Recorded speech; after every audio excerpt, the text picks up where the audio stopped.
Most of you met me or heard me speak yesterday. I'm still Bryan Thiedemann, still with LBG Canada.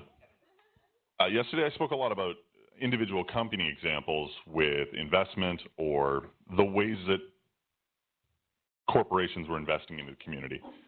What I want to talk about today a little bit is how we can encourage employees to engage, specifically from a volunteering perspective, but I do have some thoughts on giving as well. So again, I like to start everything off with the tell a better story, because that is what we try to do with all of our activities. My job is to measure parts of the community and then report on impact. So the first thing that I wanted to show was the range of different priorities that we see in different kinds of employee engagement programming. On the left, there's different kinds of volunteering programming, and on the right, it's the different sorts of giving programming. What you see is that there are some extreme examples of priorities in giving programs. I've seen everything from 1 to 10 reported in there. On the giving side, it's a lot more tightly clustered with things between kind of 4 to 8.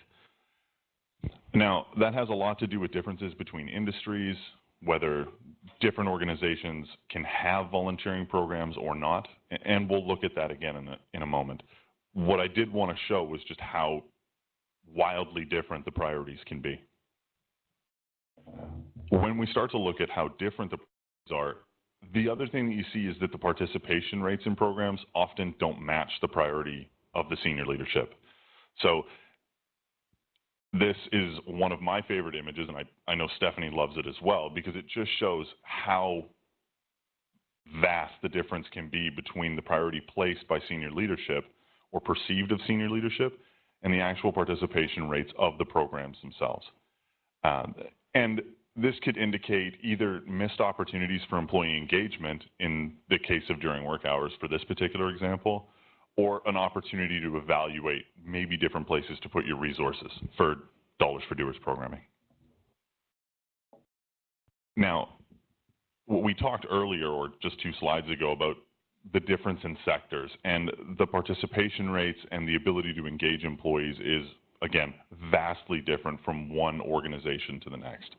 Whereas you see very little engagement in retail organizations, you see significantly better ability to engage employees in oil and gas, credit unions, and power generation. Financial services does a very good job of employee giving, but they do kind of fall behind in the volunteering programming. So I started talking about corporate investment yesterday with the fact that $3 billion have been put in by corporations over the last 10 years. Well, similar to that, 11 million hours have been volunteered, and that's just in the 35 companies that I've been looking at over the past 10 years. 1 million of those hours have been volunteered during work hours, and again, if that's what I see in my 35 companies, just imagine what the impact actually is out in the world. So some large trends that we're going to talk about, and the reason I picked these specific 6 is that when I went through the data and I analyzed it, I found strong correlations between each of these factors and increases in participation rates. So companies that had budgets in place to guide their volunteering activities, or an executive champion to lead and encourage volunteering across the company, saw higher participation rates than those that didn't. But what's kind of alarming is that there's still 15% of companies that have during work hours programs that don't track their participation rates. They have programs to engage employees and to allow them to go out into the world during work hours and as representative of those corporations, but they don't track any of the participation. Only 4% of companies are requiring their managers to actively demonstrate support for volunteering initiatives, which is remarkable when you consider how engaged organizations claim to be. There's still a small number of corporations in the top right there that don't differentiate between employee-sponsored and personal volunteering, which means that they don't really make a distinction between during work hours and non-working hours. If you do, it turns out that your participation rates in both kinds of programming increase. If there are questions at any point, just yell and stop me, and I'll throw the block at you or hand it to someone else. So why do we look at those sorts of things? It turns out, and as we saw yesterday when I was talking specifically about the Loyalty One example, well, you can see it here as well, that there's a strong relationship between organizations that encourage during work hours and those that see participation rates in non-working hours programming.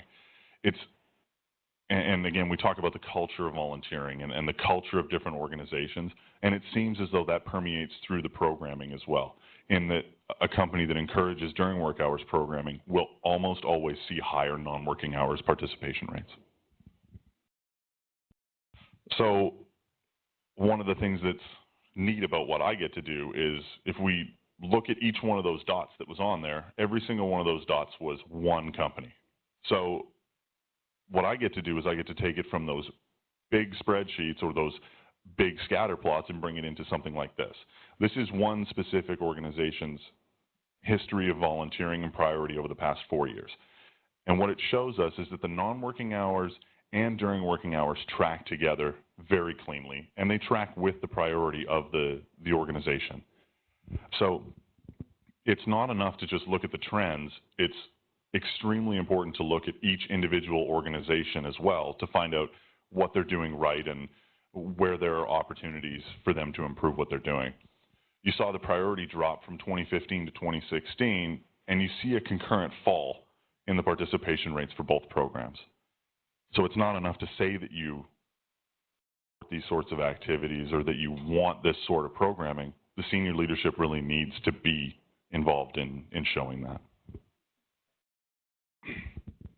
One of the other things that I found really interesting is that you see spikes in participation rates with particular numbers of programs. So about 3 or 4 seems to be the sweet spot for different kinds of volunteering programming, and this is specifically for during work hours. And when I say kinds of programming, I mean things like pro bono opportunities or company organized days of service. And it seems out of the data that too many opportunities starts to paralyze employees rather than encourage them. Too few opportunities seems to not give them an ability to express themselves.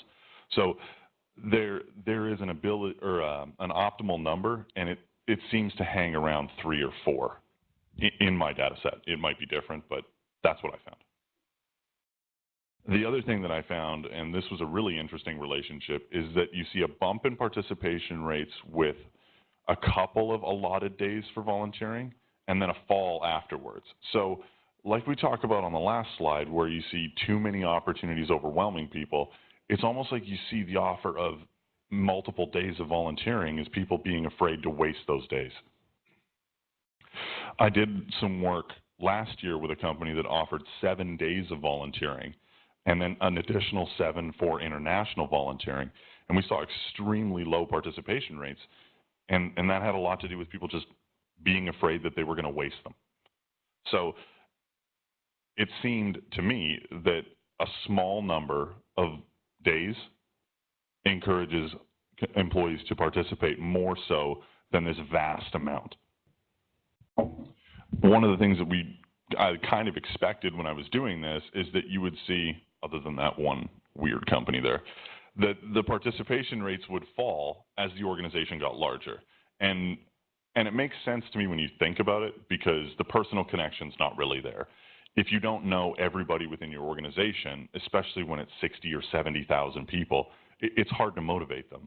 Though in those much smaller organizations, you see some pretty significant participation rates. That being said, I saw the exact opposite with not working hours volunteering. And I'm not sure why. To be frank, I think it could have something to do with a better ability to capture, so better software, better programming organization, better staff engagement on those particular kinds of programs. But I would love to hear what your opinions are, if this is what you see. And Dollar for Doers was just kind of all over the place.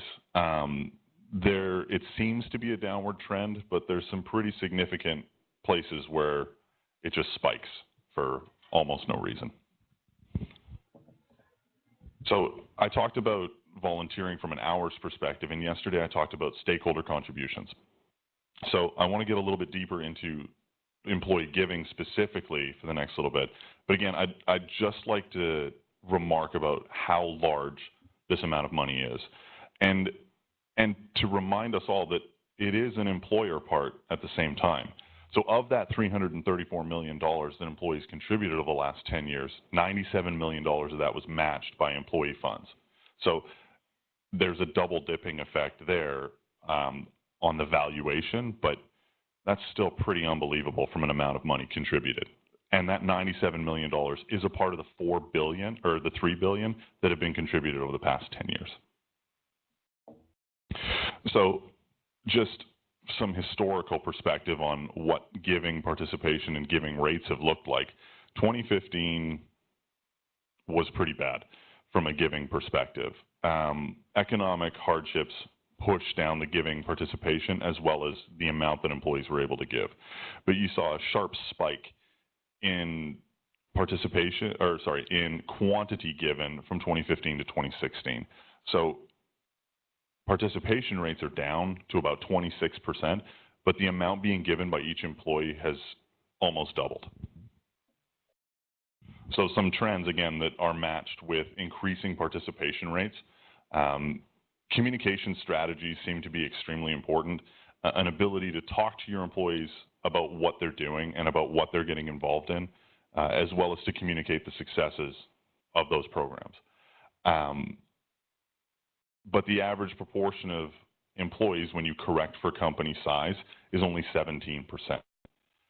And again, 55% of companies experience an increase in employee giving year over year, but only half of companies incorporate their employee giving as an element of their flagship projects. So it's not at the forefront of over half of, or at exactly half of programs. 64% of companies describe employee giving at orientation, which I think is kind of positive. When I look at the history of that, I see it climbing year over year, and more companies are giving their employees the opportunity and the information on how to give at their workplace. So I talked a little bit yesterday about an ability to engage stakeholders as your program team grows. Well, I have another example of that here. This is a fairly large-scale example, but even if you zoom down into just that bottom left corner, the relationship remains the same. And again, the more money and the size of your community investment team grows, the better they're able to leverage from the employees. So they're better able to organize programs, or they're better able to communicate the value of those sorts of programs. And that is the end of what I have to say.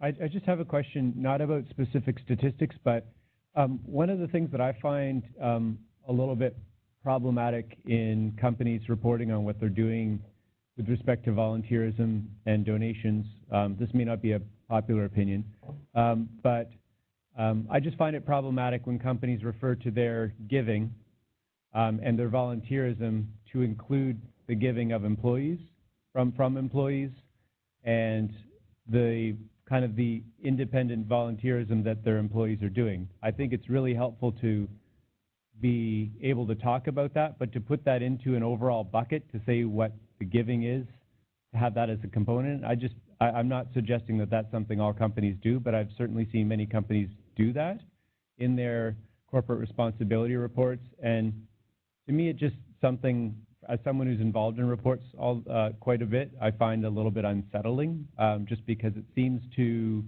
imply that the company is to take credit for these things that are happening, rather than it's actually something that employees decided to do on their own. Matching is, of course, a very different thing because the company's actually getting involved in that.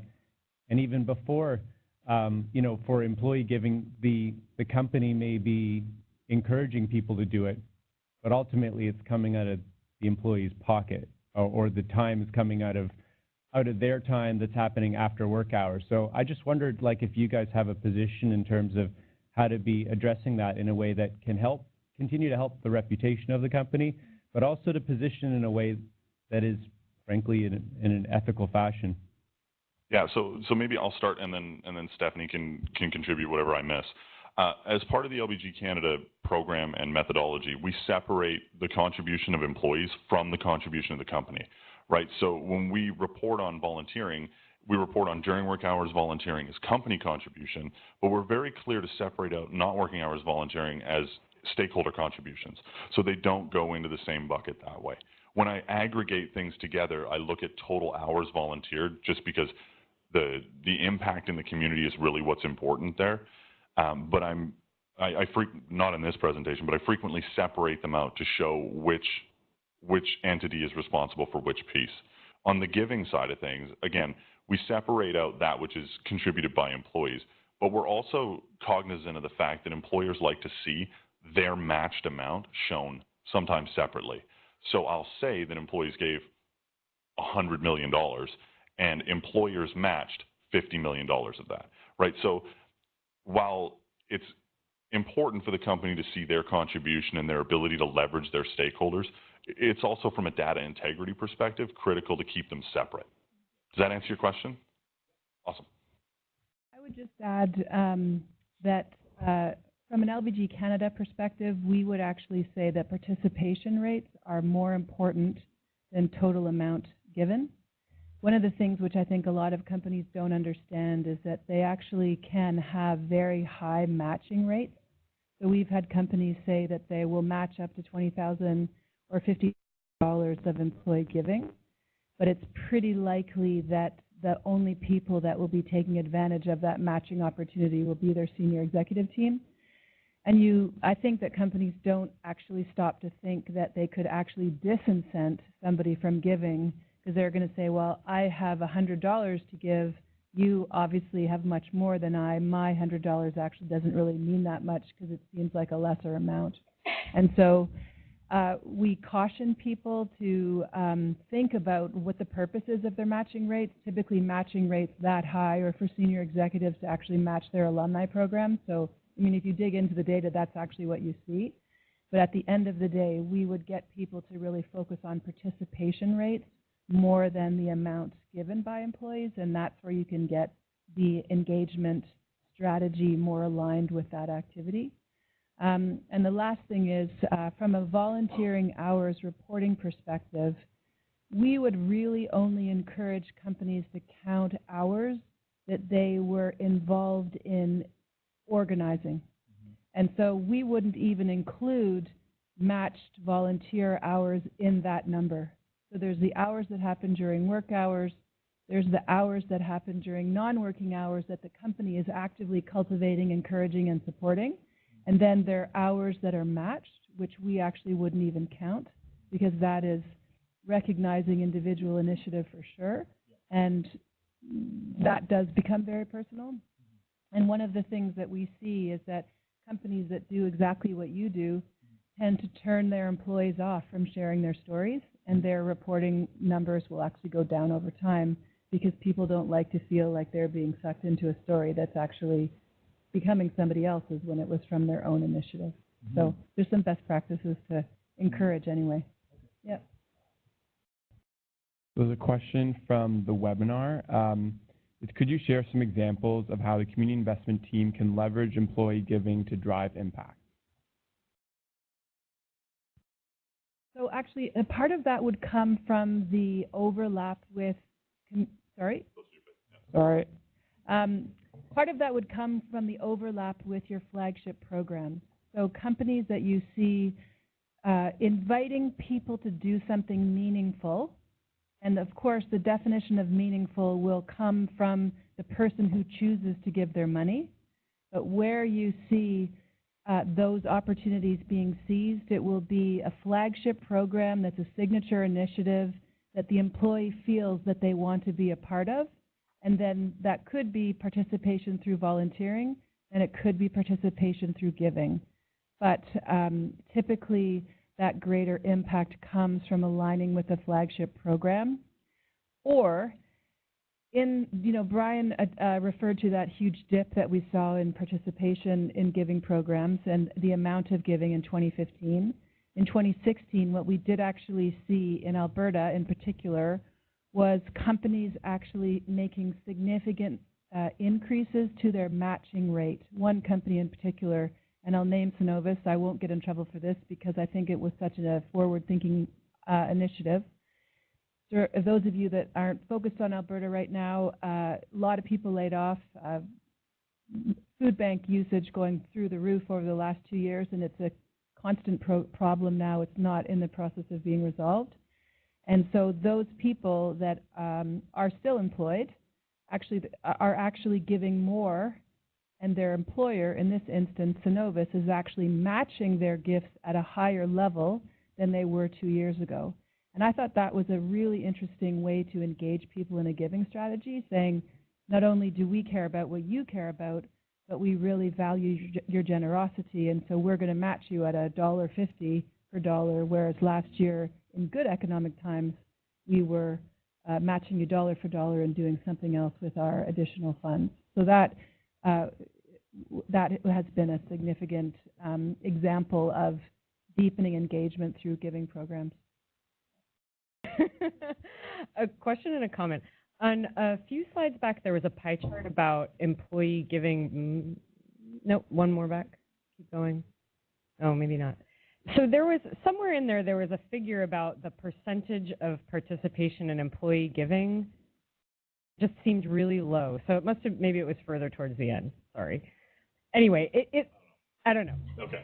Towards the end. It seemed low. I was curious about whether it was, because it seemed like only 17% or something like that, and I just wanted to share with you. Oh, there it is. 17% average percentage. Weighted average. Okay. So my first question is, what's the actual spread look like? Is it that there are a few companies where it's very high and then most are very low? So the reason I ask is, so I'm Rachel Madden, International Finance Corporation. We're headquartered in D.C. The World Bank Group has an annual giving campaign. It's called the Community Connections Campaign. There's something like 300 charities that are on that. Any employee can actually nominate any nonprofit to be on there as long as they get, I think, 10 other World Bank Group employees to sign, and then they have to, prove that they're an actual charity. And so there's a large spectrum of organizations. So I will fully admit it is actually non-strategic. But we do 100% match if 55% of all World Bank Group staff participate. And we have met that match for years and years and years. But very interestingly, the IMF, which is like right there with us and has a very similar population of staff, does not do the matching in that way, and their participation rate in their giving program is much lower. Yeah, and so it's just interesting to me, like what that figure is either masking, or because I didn't know any other corporate giving rates other than ours and IMF, so that struck me as extremely low. So I was curious as to what other people thought of that.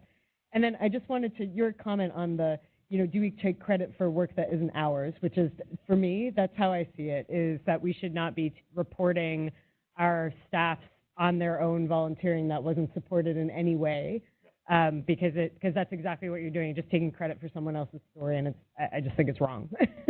So I don't think that your opinion is that unusual. So yeah. Can I just say, sorry, don't have to have this as close. So this is actually a really interesting debate, though, because there's a gentleman by the name of Ken Allen who is from IAVE, which is the International Volunteering Association. I didn't say the acronym as well as I should have, and so we have debates about this, because his perspective would be that there are some organizations that don't match volunteering and they don't encourage volunteering other than saying we value that as part of a community. And those companies actually do have remarkable volunteering. So they don't pay for T-shirts, they don't organize buses, they don't create transition or transformative approaches, but they still have this amazing group of employees that choose to volunteer. And so the debate is, because they see that as part of their corporate culture, do you actually include that in your reporting on an annual basis? And the way that we would probably come back to that would be, at the end of the day, your corporate reporting needs to be authentic, and you need to be very proud of what you say that you do. And so there's going to be one company that says, whoa, I'm not going to report those numbers because they really have nothing to do with me. But the company that Ken would be envisioning in his side, they would report those numbers because they would say that that volunteering is happening because those employees are connected as people within their corporate environment, and it's supported as they go out. So I guess my main point is I'm not 100% sure there's a right and wrong. I think that at the end of the day, the reporting needs to reflect what the company is proud of standing behind and being very transparent and authentic. And if that's the case, then I don't think anything's actually wrong. So it's interesting. Corporate cultures could reflect different reporting results. I guess the only thing I was trying to imply is when companies are trying to report on things like total contribution or total impact, that it's very clear what they're measuring, and I just think to be able to report on the things that they're actually directly involved in versus something that their employees happen to be doing, to share that as a separate statistic could be helpful, and it adds some really good context and it reflects really well in their culture, perhaps. But if we're trying to do what a lot of companies are trying to do right now of measuring that total contribution, total impact, or whatever they want to call it, SROI, for instance, that I don't know if that's... Do not try that at home, apparently. It's rather complex. But that we're very clear on the methodology, we're clear of what's included in that, and that we're making certain choices that reflect what's within the company's sphere of involvement or influence, or, Yeah, perfect. Okay, and if I could just speak to your data question that you kind of started it with.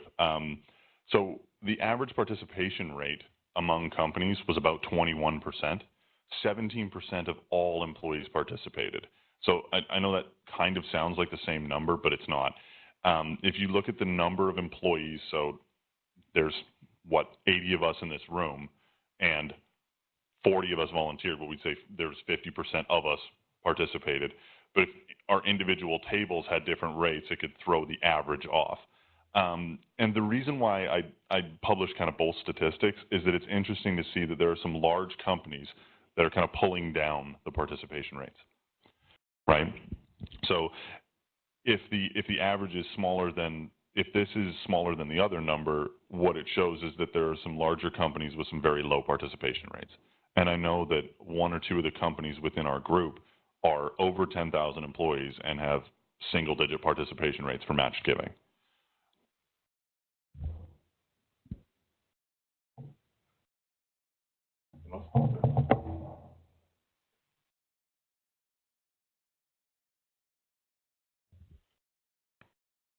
I just have a terminology clarification question. It was actually on your last slide of data before your closing slide.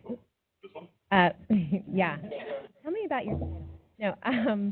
And this actually relates to a factor you shared yesterday as well. When you're referring here to the amount they are able to leverage from stakeholders. This is specifically giving. Yes, and this is specifically giving, but I know you used similar terminology referring to other data points or correlations yesterday.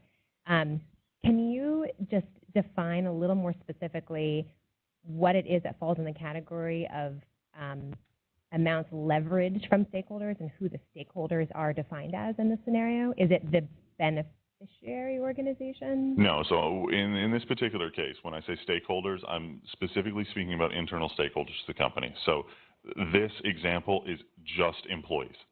That's it. It's not families, it's not customers, it's nobody else in this particular example. It's just employees. When I say stakeholders in general, I talk about internal versus external. And external stakeholders are really anybody that's not a part of the organization. And that's where you see fundraising campaigns and that sort of thing. Okay, great. So then here, when you say able to leverage from stakeholders, in this particular case, it's more literally the amount of money you're getting from the employees doing the giving. Exactly, yeah. Through whatever form of giving or matching programs that the organization has. This doesn't capture any employee-led on their own giving. This is just through either payroll or matching programs that the organizations have. Behind you, just there. I think this has got to be the last question. Do you have any subset of data that would show from an employee giving standpoint or volunteerism how much of that may occur during a United Way campaign period? I do for some organizations. So again, it's tough for me to split it out or to share it out in that kind of perspective, in that kind of way, because I try to keep as much of the information confidential as I can.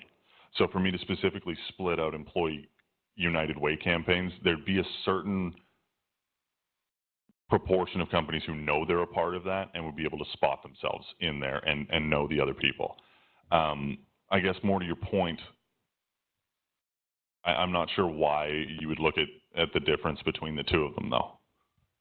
It would be more from the aspect of there seems to be more emphasis on both of those aspects during a United Way campaign. It's more messaging is out there. There's more of a focus on it versus the other periods during the year.